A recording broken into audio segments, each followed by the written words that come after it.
Praise the lord. హల్లెలూయా. ప్రభునందు ప్రియ దేవుని జనాంగమా, మన ప్రభువును రక్షకుడైన యేసయ్య పరిశుద్ధ నామంలో మీకు శుభములు తెలియజేయుచున్నాను. ప్రతి ఉదయం దేవునితోని ఆధ్యాత్మిక కార్యక్రమానికి మిమ్మలను ప్రేమతో ఆహ్వానిస్తూ ఉన్నాను. నేటి వాక్య ధ్యానముగా సామెతల గ్రంథము 11వ అధ్యాయము 3-4 వచనాలు చదువుకుని దేవుని వాక్యాన్ని ధ్యానం చేసుకుందాం.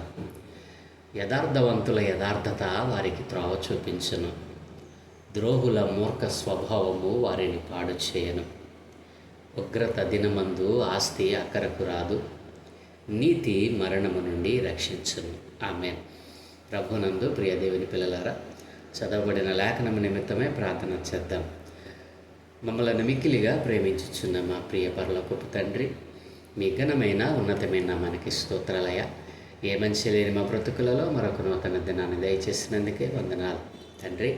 ఈరోజు మేము ధ్యానం చేయడం కొరకు చదువుకున్న ఈ లేఖన భాగాన్ని మా కొరకు దీవించండి. ఈ లేఖన భాగంలో నుండి కొన్ని ఆత్మీయ పాఠాలు మీరే మాకు బోధించి నేర్పించమని యేసయ్య పరిశుద్ధ నామమున ప్రార్థించి వేడుకుంటూ ఉన్నాము తండ్రి. ఆమేన్. ప్రభునందు ప్రియ దేవుని పిల్లలరా, గత దినము మనము 11వ అధ్యాయం 2వ వచనాన్ని ధ్యానం చేశాం.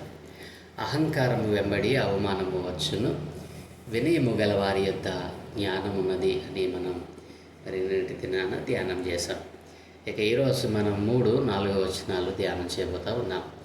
3వ వచనంలో ఇలాగున వ్రాయబడి ఉంది: యథార్థవంతుల యథార్థత వారికి త్రోవ చూపించును, ద్రోహుల మూర్ఖ స్వభావము వారిని పాడు చేయను.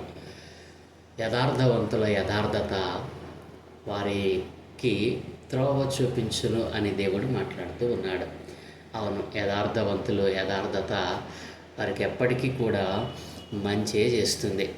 యథార్థవంతుల యథార్థత వారిని మంచి మార్గంలో నడిపిస్తుంది. ఎవరు యథార్థవంతులు, ఎవరు యథార్థత వారిని మంచి మార్గంలో నడిపిస్తుంది అని అంటే, దేవుని జ్ఞానాన్ని, దేవుని వాక్యాన్ని, దేవుని ఉపదేశాన్ని అంగీకరించిన వారు త్రోవ మరి మంచిదిగా ఉంటుంది. ఈరోజు మనం చూస్తూ ఉన్నాం, చాలామంది యథార్థవంతులమని చెప్పి యథార్థత కలిగిన వారిగా నటిస్తూ ఈరోజు దేవుని మార్గంలో లేని వారిగా, దేవుని మార్గమును తప్పి తిరుగుతున్న వారిగా మనకెందరో కనిపిస్తూ ఉన్నారు.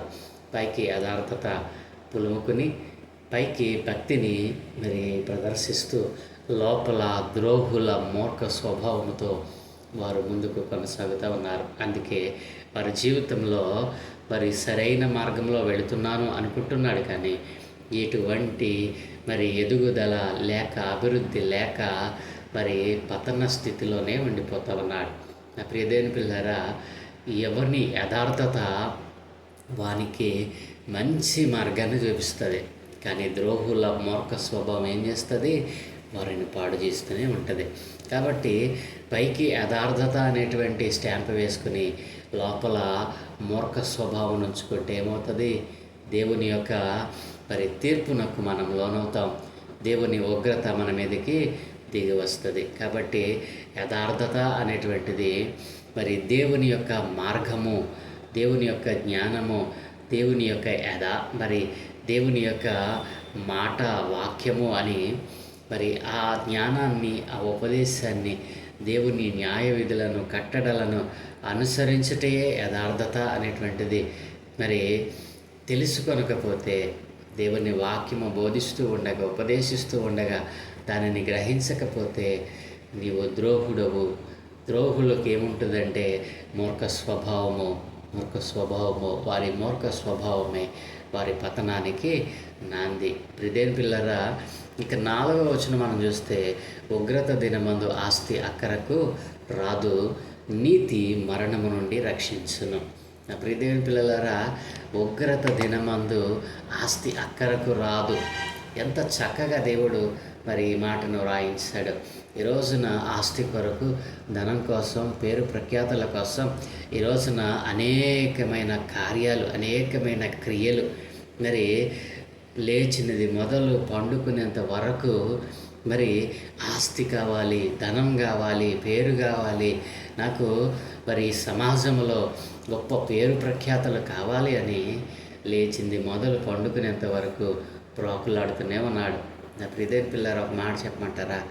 మనం ఎంత సంపాదించినా ఆ ఉగ్రత దినమందు నీ ఆస్తి కానీ, నీ పేరు ప్రఖ్యాతలు కానీ, నీ వెనుకున్నటువంటి ధనము కానీ, సంపాదన కానీ ఏది కూడా మరి నిన్ను కాపాడలేదు అని దేవుని వాక్యం సెలవిస్తూ ఉంది.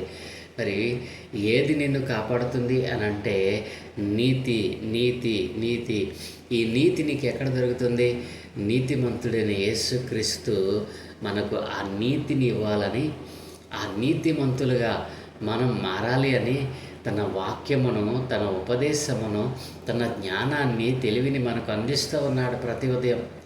ఈ రోజున మరి అలాంటి జ్ఞానయుక్తమైన, మరి మరణము నుండి రక్షించేటువంటి నీతివంతమైన దేవుని మాట వినకుండా ఈ లోకంలోని సమస్తమైనటువంటి మరి చెడ్డ క్రియలను, ఈ లోకంలో ఉన్న ప్రతిదానిని మనము అనుసరిస్తూ ఉన్నాం, ఆచరిస్తూ ఉన్నాం, చూస్తూ ఉన్నాం, ఆనందిస్తూ ఉన్నాం. కానీ దేవుడిచ్చేటువంటి ఆ నీతివంతమైనటువంటి దేవుని వాక్యాన్ని విడిచిపెట్టేస్తూ ఉన్నాం.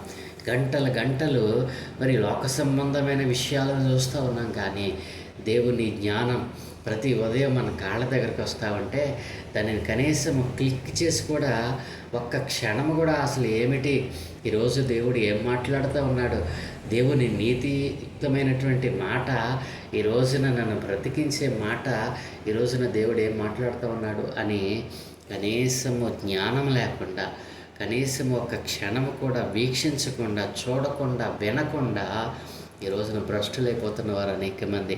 నా ప్రియ దేవుని పిల్లారా, ఈ రోజున లేచిన మొదలుకొని మరి నా కోసము, నా కుటుంబం కోసము అని చెప్పి ఆస్తిని సంపాదించి రూపాయి వెంబడి రూపాయి మరి అనేక మందిని మోసం చేస్తూ, అనేక మందిని వంచిస్తూ, అనేక మందిని మరి రకరకాలైనటువంటి మార్గములలో మరి డబ్బు సంపాదన చేసి ఈ రోజున వెనకేసుకుంటా ఉన్నావా?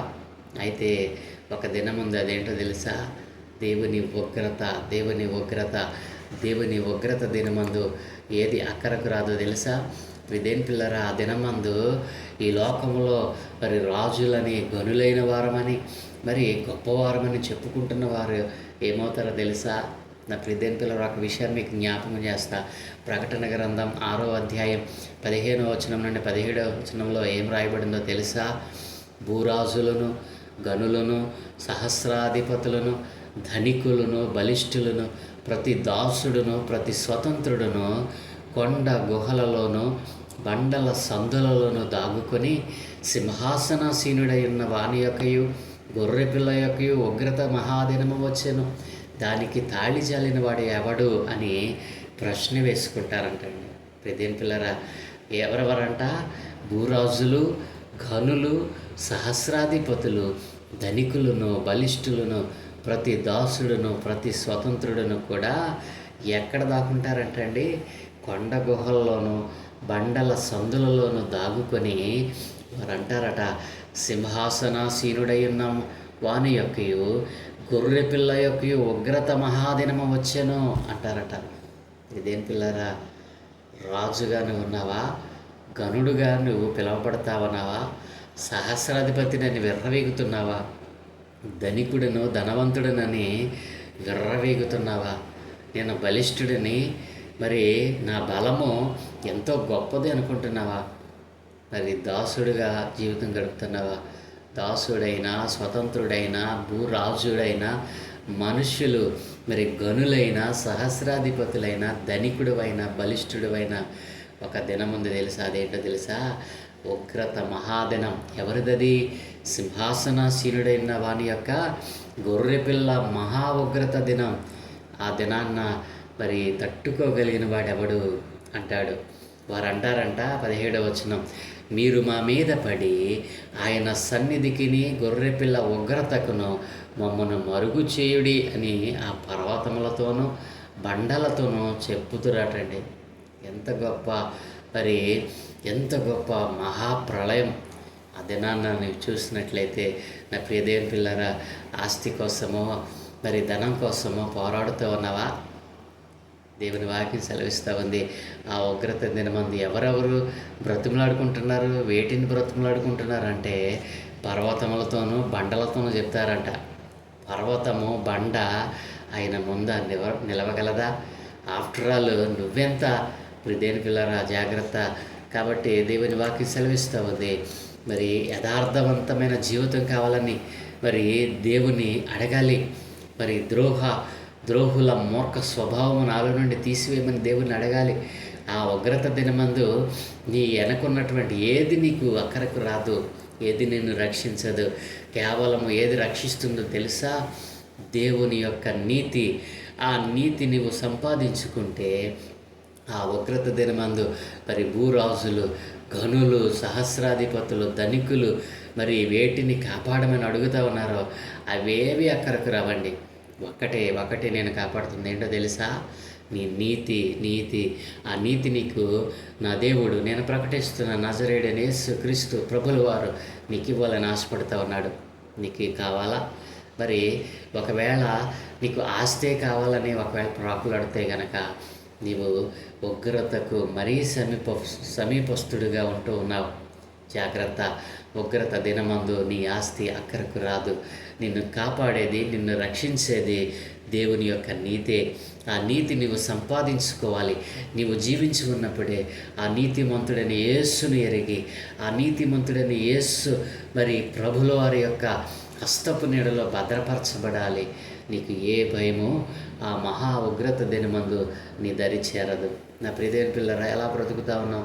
ఈ లోకంలో ధనము, ఆస్తి, పేరు ప్రఖ్యాతలు ఇవేవి కూడా ఆ ఉగ్రత మహాదినమునందు మరి బలిష్ఠుడైనటువంటి దేవుని చేతిలో పడకుండా మనలను తప్పించలేదు. కేవలం దేవుని నీతి మాత్రమే మనల్ని రక్షిస్తుంది. ఆ నీతిని సంపాదించుకోవటానికి ప్రతినిత్యము ఆ నీతిమంతుడైన యేసయ్య పాదాల చెంత నేర్చుకుందాం. ఆయన మన కొరకు వ్రాయించినటువంటి పరిశుద్ధ గ్రంథములోని జ్ఞానాన్ని సంపాదించుకుందాం. ఆయన ఉపదేశాలు విందాం, ఆయన మాటలు విందాం, ఆయన నడవమన్న మార్గములను నడుద్దాం. ఆయన మన కొరకు ఏర్పాటు చేసిన న్యాయ విధులను, కట్టడలను, ఆజ్ఞలను పాటిస్తూ జీవిద్దాం. అట్టి కృప దేవుడు మనందరికీ దయచేయనుగాక. నీతిమంతమైన జీవితము ప్రతి ఒక్కరికి దేవుడు అనుగ్రహించునుగాక. నీతిమంతమైన జీవితం నాకు కావాలని ఆశపడతా ఉన్నావా? అయితే నాతో కలిసి చిన్న ప్రార్థన చేయి. సకల ఆశీర్వాదములకు కారణభూతుడైన తండ్రి, నీ ఘనమైన ఉన్నతమైన నామానికి స్తోత్రాలు. అవును దేవా, ఈ లోకంలో యథార్థత అనే స్టాంపు వేసుకుని అయ్యా లోపల మూర్ఖ స్వభావంతో పాడైపోతూ అయ్యా వారి కోసము నైనా ఆస్తిని, ధనమును, పేరును, ప్రఖ్యాతలను సంపాదించుకోవాలని ప్రాకులాడుతూ ఇంతకాలం అజ్ఞానముగా నైనా ఇదిగో తండ్రి మూర్ఖ స్వభావంతో బ్రతికినటువంటి వారు ఈరోజు నీ మాటలు విన్నారయ్యా. అట్లాంటి వారి మీదకి ఆ మహా ఉగ్రత దినం రాబోతూ ఉందని, ఆ దినమందు నాయన ఏది కూడా ఈరోజు వరకు నీవు సంపాదించుకున్నది అయ్యవారు సంపాదించుకున్నది ఏది వారికి అక్కరకు రాదు అని, కేవలము నీ నీతి మాత్రమే నాయన తప్పిస్తుందని, నీతిమంతుడైన నీ నామమును ఎరిగి నీ నామమును అంగీకరించి అయా నీవు బోధిస్తూ ఉండగా విని మార్పు చెంది ఆ మూర్ఖ స్వభావం నుండి విడుదల పొంది ఈరోజు నా నీతిమంతులుగా తీర్చబడాలని అందరైతే ఆశపడతా ఉన్నారు. నా ప్రియ దేవుని నా తండ్రి, అలాంటి వారందరినీ మీ పాదాల చెంతగా తెస్తా ఉన్నానయ్యా.